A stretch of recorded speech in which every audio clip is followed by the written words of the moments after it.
You are listening to Christian Audio's production of The Radical Cross by A.W. Tozer. This book is read by Jim Denison. This audio recording was produced in 2016 by Christian Audio, which owns the copyright. No portion of this recording may be reproduced for any reason without prior written consent from Christian Audio. This edition issued by contractual arrangement with Moody Publishers, originally published in English as The Radical Cross, copyright 2005 and 2009 by the Moody Bible Institute of Chicago. All rights reserved. Please visit christianaudio.com, facebook.com/Christian Audio, or twitter.com/Christian Audio to offer your impressions of this work and to explore additional titles. Forward. We often hear the phrase, the crux of the matter, or the crux of a situation. The word crux comes from Latin and simply means cross. Why is the word crux come to be associated with a critical juncture or point in time? Because the cross of Jesus Christ is truly the crux of history. Without the cross, history itself cannot be defined or corrected. There's another word we often hear when we're in the throes of indescribable pain. The word excruciating. That too derives from Latin and means out of the cross. Across time and human experience, the cross has been the historical event that intersects time and space and speaks to the deepest hurts of the human heart. But we live with more than pain and suffering. We also live with deep hungers within the human heart.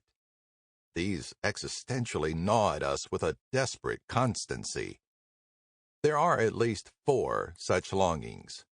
The hunger for truth, as lies proliferate.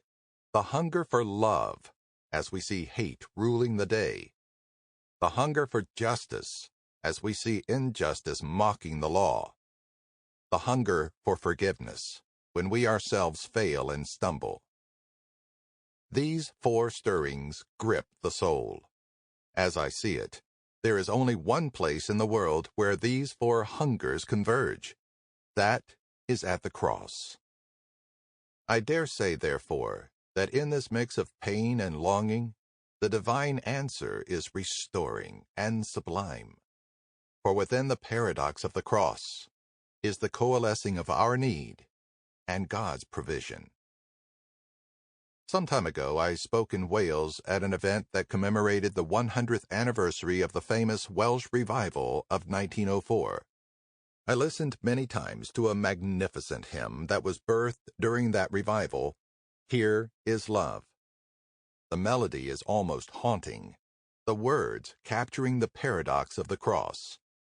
Here is one of the stanzas. On the mount of crucifixion, fountains opened deep and wide. Through the floodgates of God's mercy flowed a vast and gracious tide. Grace and love, like mighty rivers, poured incessant from above, and heaven's peace and perfect justice kissed a guilty world in love. This is the paradox of the cross. Perfect peace and perfect justice became united in one death on a Friday afternoon some 2,000 years ago. The thief who repented while hanging on the cross next to Jesus understood the paradox. No one else knew so well the physical agony of what Jesus was suffering in crucifixion. And the thief knew that he deserved it. He knew the fear of God. But he received the assurance of pardon from the blameless man hanging beside him. A.W. Tozer has been one of the greatest writers of all time on themes as profound as the soul's hungers. He well grasped the paradox of the cross. In his opening essay, The Cross is a Radical Thing, he exhorts the believer to resist the downgrading of the cross to a mere symbol. If the cross has become to us a humdrum ornament to our faith, we have not understood it, and we have not felt its offense.